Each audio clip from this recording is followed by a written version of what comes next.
Baiklah, Bapak dan Ibu, kami buka untuk termin yang pertama dengan tiga penanya terlebih dahulu. Silahkan raise hand untuk yang termin yang pertama. Untuk yang berada di chat, sebagian sudah dijawab oleh para narasumber, Bapak dan Ibu. Mungkin untuk yang langsung, silahkan satu. Apakah ada lagi? Kalau enggak, silahkan satu dulu dengan menyebutkan nama dan asalnya dari mana. Silahkan Mas Yosafat Prasetya. Baik. Apakah suara saya sudah terdengar, Bapak, Ibu, dan Mas? Terdengar, Oke, terima terdengar kasih. Mas. Selamat sore, Bapak, Ibu, dan Mas Mbak semuanya. Perkenalkan, nama saya Yusuf Prasetya. Saya dari Fakultas Kehutanan UGM. Eh, Mungkin pertanyaan saya terkait tadi pemaparan Prof. Satyawan terkait arah kebijakan pemerintah dalam pengelolaan keanekaragaman hayati. Dari pemaparan tadi dari Mas Swiss, Mas Hilal, dan Mas Wawan juga bahwa ruang gerak satwa liar semakin terhimpit. Nah, dia pertanyaan saya khususnya dalam konteks deforestasi dan ekspansi kelapa sawit. Nah, dalam pemaparan tadi, Pak Satyawan menekankan komitmen Indonesia terhadap konservasi dan pengurangan deforestasi. Namun, pada tanggal 30 Desember 2024 kemarin, Presiden kita, Pak Prabowo, menyatakan bahwa eh, beliau mengatakan, saya kira ke depan kita juga harus tambah tanam kelapa sawit. Tidak usah takut katanya membahayakan deforestasi. Namanya kelapa sawit ya pohon kan. Kelapa sawit itu pohon, ada daunnya kan. Gitu. Itu kata Pak Prabowo. Nah, pernyataan pernyataan ini menimbulkan pertanyaan besar untuk saya karena terlihat bertolak belakang dengan berbagai komitmen iklim dan kebijakan perlindungan lingkungan yang tadi telah dicanangkan termasuk Indonesian Biodiversity Strategy and Action Plan 2025 sampai 2045 tadi. Nah, lebih lanjut dari data IUCN, eksplorasi kelapa sawit telah menjadi salah satu penyebab utama deforestasi dan degradasi habitat, mengancam lebih dari 190 spesies yang masuk kategori critically endangered, endangered, dan vulnerable secara global, termasuk di Indonesia sendiri seperti orangutan dan harimau. Seperti yang kita tahu, banyak banget berita tentang satwa liar yang masuk ke pemukiman dan areal kelapa sawit karena penyempitan habitatnya. Nah, lebih lanjut dari Yayasan Pusaka Bentala Rakyat, Papua yang selama ini dianggap lebih terjaga dibandingkan Sumatera dan Kalimantan, pada tahun 2024 saja sudah kehilangan sekitar 765 hektar hutan hanya dalam waktu 2 bulan akibat deforestasi. Nah, jika daerah yang masih relatif alami seperti Papua saja mulai tergerus dengan cepat, bagaimana dengan kawasan lain yang sudah lebih dulu mengalami tekanan begitu? Nah, selain itu kita tahu bahwa di era Orde Baru, paradigma forest extraction lewat ekspansi sawit dan pemberian konsesi besar-besaran kepada korporasi menyebabkan kehilangan 2 juta hektar hutan per tahun yang dalam uh, jangka waktu itu diperkirakan mencapai 40 juta hektar kehilangannya. Nah, jika kita mengulang pola yang sama, apakah ini berarti kita sedang berjalan mundur atau justru kita sedang membangun versi baru dari kebijakan yang sama dengan kemasan yang berbeda? Nah, melihat melihat kontradiksi antara kebijakan konservasi yang telah dirancang dengan pernyataan presiden tersebut, em, saya ingin menanyakan bagaimana pihak dari stakeholder khususnya pemerintah menanggapinya. Karena pada akhirnya arahan presiden tentu menjadi pedoman utama bagi instrumen pemerintahannya. Jika pembangunan ekonomi lebih diutamakan tanpa keseimbangan dengan aspek ekologi, bukankah ini berarti konservasi satwa liar atau mungkin keanekaragaman hayati secara umum hanya menjadi sekedar formalitas? Jadi sejauh mana langkah konkret yang akan diambil agar pengelolaan satwa liar dan keanekaragaman hayati benar-benar memiliki daya lindung terhadap ancaman yang lebih besar seperti mungkin ekspansi kelapa sawit seperti itu. Mungkin sekian pertanyaan dari saya. Terima kasih. Terima kasih Mas Yosafat. Inti pertanyaannya yang terakhir, kalimat terakhir tadi ya. Oke, Iya. bagaimana pengelolaan kehati? Oke. Lanjut penanya kedua, Pak Tuhu atau Bu Tuhu ini. Silakan. Butuh, Bu. Oh, Bu Tuhu. Silakan Bu.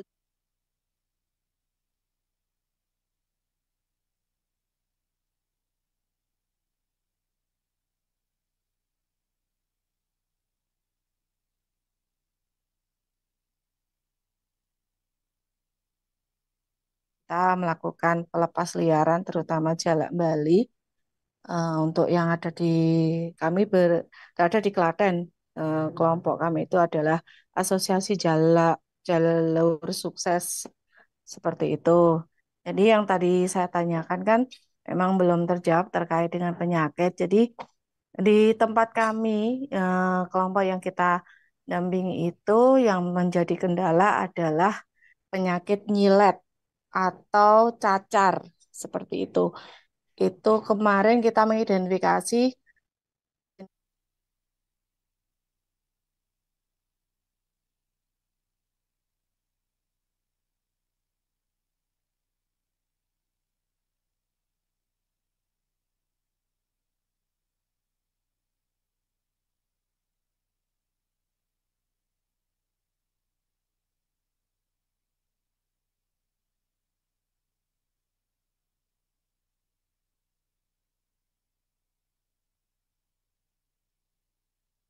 apa dokter hewan sampai saat ini pun juga belum bisa memberikan rekomendasi obat yang paling bagus untuk satwa yang kita tangkarkan seperti itu. Jadi kemarin juga kita sudah menjembatani dengan peternakan yang ada di kabupaten pun juga karena memang dia konsennya adalah di unggas, sedangkan yang ditangkarkan ini kan satwa, satwa yang dilindungi seperti itu. Jadi para penangkar yang ada di Klaten sendiri ada hampir 400 penangkar seperti itu dan memang banyak yang gulung tikar terkait dengan penyakit itu. Nah, mungkin ini ada pengalaman dari Mas Wis tadi ataupun teman-teman yang lain terkait dengan satu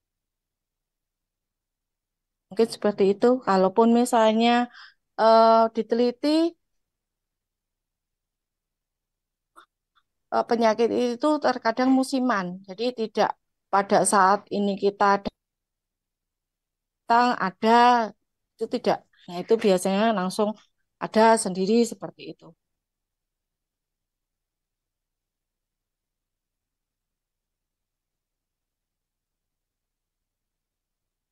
Halo, Bu Tuhu.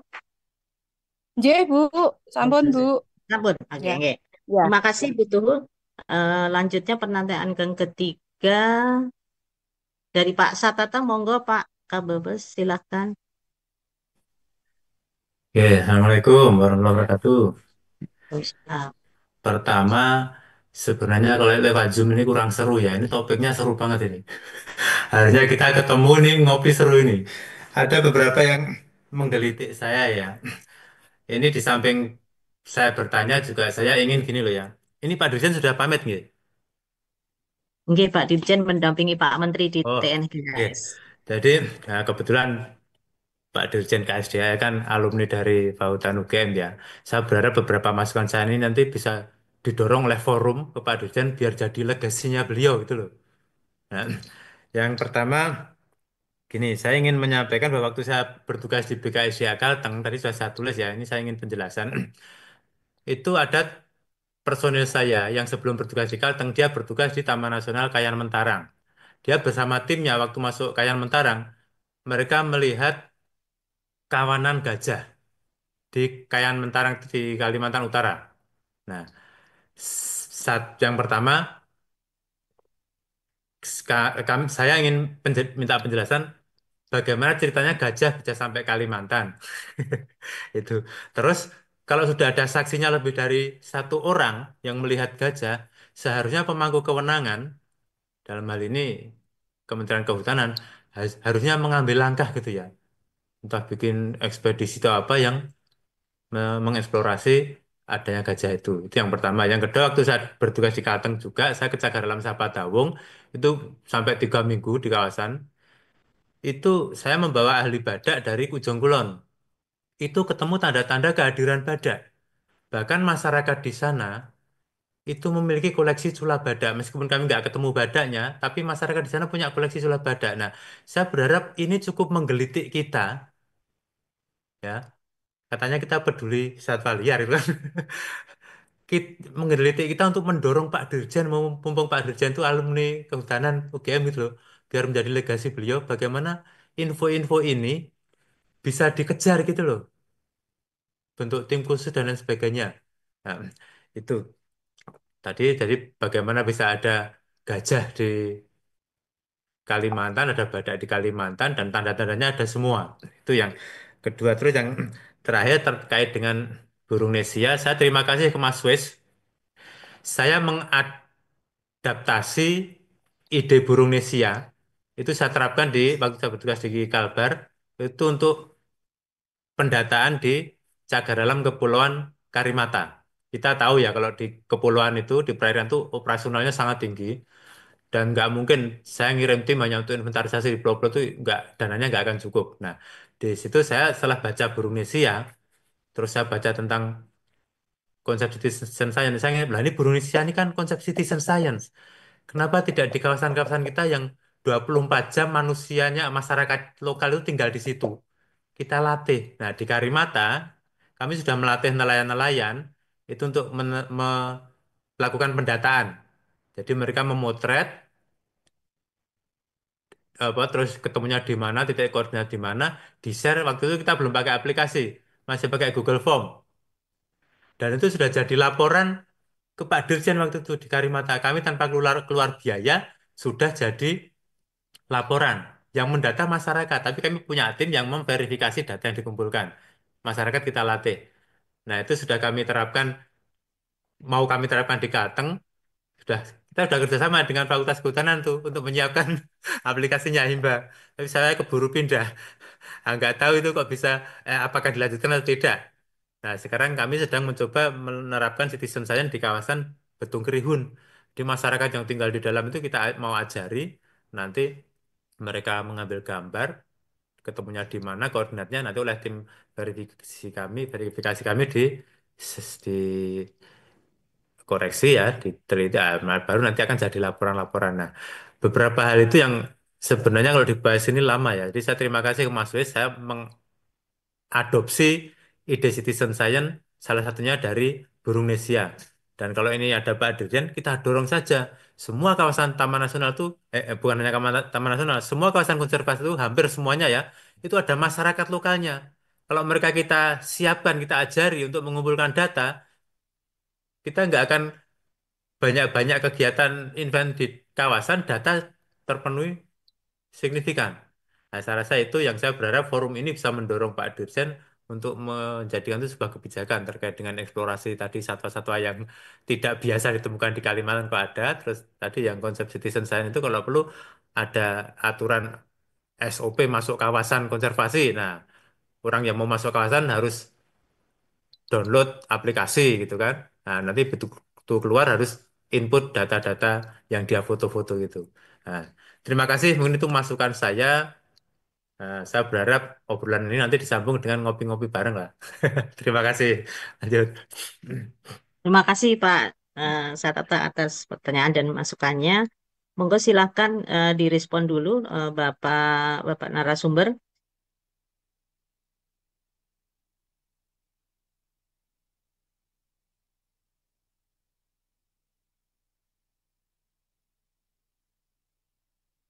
Pengalaman saya Pak dari beberapa literasi jurnal terkait yang Gajah Kalimantan memang sebenarnya ada dua teori besar ya yang saat ini itu masih masih bergulir. Yang pertama terkait teori bioekologi terkait apa namanya signifikansi genetik yang memang ada migrasi dari daratan Asia lalu terisolir biogeografinya di Kalimantan seperti hanya di Gajah Jawa ya waktu dulu itu ada teori itu. Dan yang kedua teori terkait introduksi itu ada beberapa yang juga perspektif sejarah ya bahwa apa namanya Gajah Borneo mungkin saja ada introduksi datang ke Kalimantan yang dibawa dari Sumatera atau wilayah Asia Tenggara lainnya. Namun kalau dari beberapa dokumen saya lebih lebih prefer ke bagaimana teori biogeografi ini muncul akhirnya dari apa perpindahan migrasi dari Asia lalu menuju ke Sumatera, Jawa dan Kalimantan sehingga terpisah secara kepulauan dan terhabituasi pada masing-masing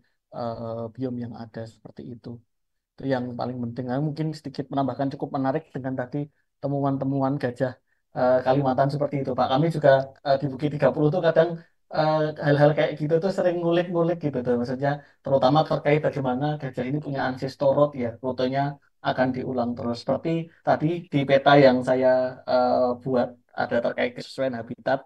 Data yang kami gunakan waktu itu tuh hanya data kecil, jadi bulan-bulan yang saat mereka fusi atau kumpul saja. Jadi kami cari lokasi yang dominan. Pada tahun 2020 kami lakukan analisa itu.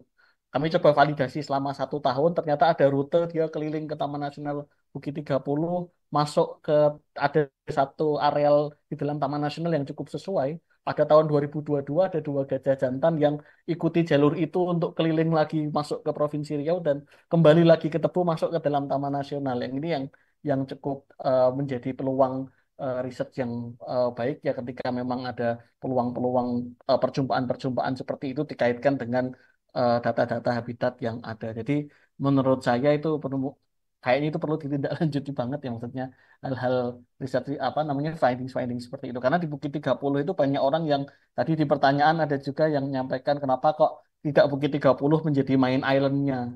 Nah, hal-hal seperti ini kadang ada penyesuaian satwa juga melakukan hal tersebut ya. Sebelumnya tadi yang saya bilang hanya gajah-gajah jantan yang bisa masuk. Sekarangnya ada beberapa gajah betina yang mereka mengurangi list cost kelompoknya. Jadi kelompoknya ditinggalkan anak-anaknya hanya demi ngelilingin pagar listrik yang ada di dalam habitatnya.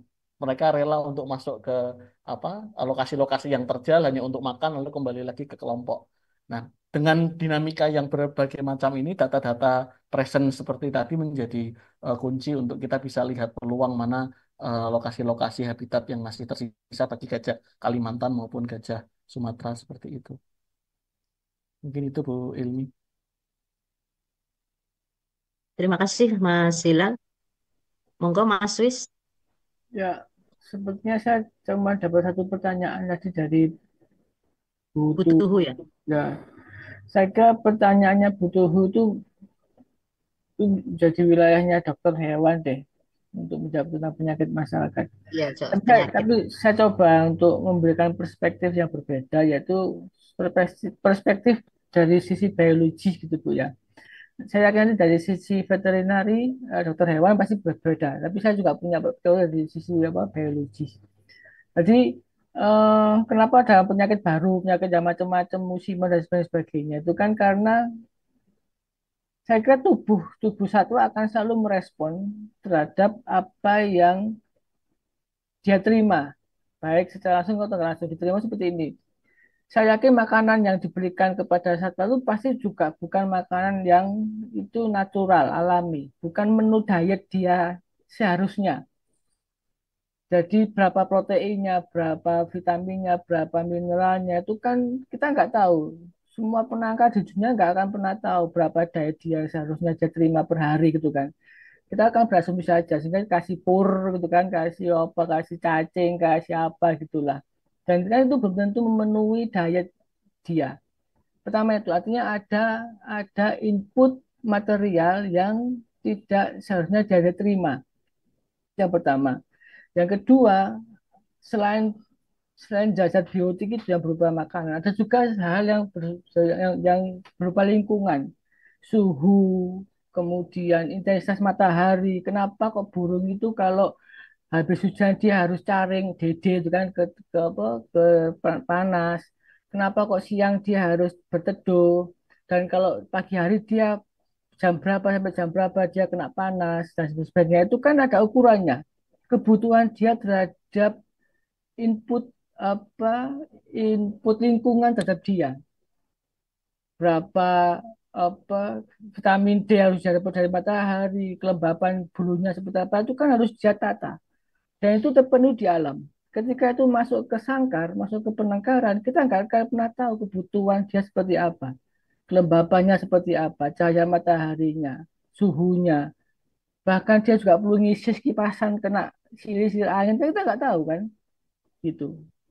Bahkan yang kita tahu contoh lah, bahkan burung yang kita anggap adalah burung apa? Burung burung herbivore. Contoh apa? Contoh burung herbivore itu contoh burung kayak burung manyar itu. Itu pun dia masih mau makan daging. Dia harus makan daging berupa ulat kah atau apa satu dua dalam berapa hari gitu. Atau burung rangkong. Burung rangkong itu kan burung pemakan buah, ya kan? Dia makan buah. Itu pun dia masih butuh makan kadal. Dia butuh protein yang berbeda dari yang dia makan sehari-hari. Nah, kayak gitu. Muncak kijang, muncakus muncak kijang. Itu kan kayak ya kijang ya, atau kijang toh. Atau kijang dia kan nggak kambing. Itu dia punya taring. Untuk apa? Saya yakin untuk kebutuhan yang kita tahu bahwa Musa itu adalah herbivore, dia makan rumput, belum tentu. Saya yakin dia punya nutrisi lain yang harus dia dapatkan. Dia punya taring kan gitu. Nah itu butuh saya nggak bisa menjawab itu penyakitnya mesti apa, obatnya apa, dan sebagainya. Tapi perspektif biologi seperti itu. Terus satu lagi dari Pak Satata. Terima kasih Pak. Wah, jadi agak berbangga ini kalau saya bisa memberi inspirasi ke teman-teman di UPT. Syukur-syukur kalau umpama semua UPT gitu Pak ya. Tapi insya Allah kayaknya dari Pak Dijen sudah bersepakat mau mengendorse Brunesia kok Pak. Tenang aja Pak. Nanti Pak Sarata nggak usah bikin aplikasi baru. Nanti pakai Brunesia aja nanti. Kabarnya sih gitu Pak kabarnya. Nah, ini beliau sudah send out ini kabarnya tuh Pak Pak Dijen tuh mau mengendorse Brunesia untuk diaplikasikan di semua UPT di Indonesia. Kayaknya loh ya. Enggak, kalau data Oh yang ya, kami saya kumpulkan masuk tuh lagi Mas di Wis. kawasan bukan hanya burung, Mas. Gimana? Waktu saya menerapkan di kawasan saya dulu bukan hanya burung, tapi semua data apapun. Oh ya, ini Tapi nanti juga sistemnya ya, menggunakan masyarakat untuk pengumpul data. Gitu. ya, ini teman-teman di Backpacker itu juga sekarang sudah mengembangkan semua platform semua taksa, multi taksa. Kita sudah nggak hanya burung lagi, Pak. Besok kita sudah mulai meluncing yang bukan hanya burung.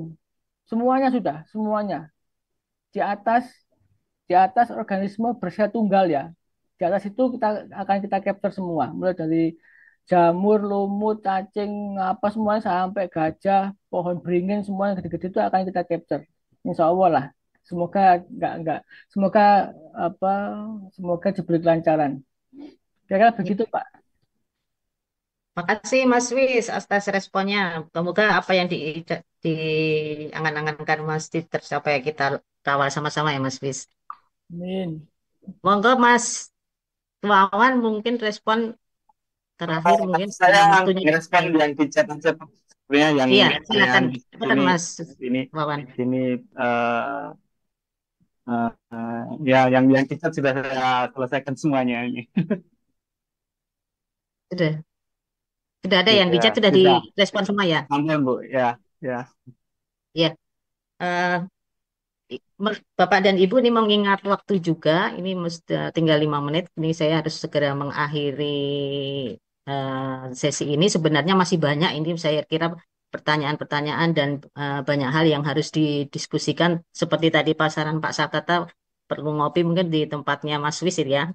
Jadi bisa dilakukan offline. Jadi memang terkait dengan keanekaragaman hayati, terutama spesies satwa liar ini memang tidak akan habis untuk dibahas dan masih banyak hal-hal menarik yang mungkin belum dieksplor. Nah, nanti ini juga mungkin bisa menjadi catatan buat panitia akan perlu dilakukan lagi webinar terkait satwa liar yang mungkin dengan tema yang berbeda-beda. Jadi akan semakin kita merasa bahwa satwa liar itu adalah apa ya, sebagai bukan sebagai pengganggu, tapi ini satwa liar adalah teman bagi kita karena sesama-sama makhluk hidup.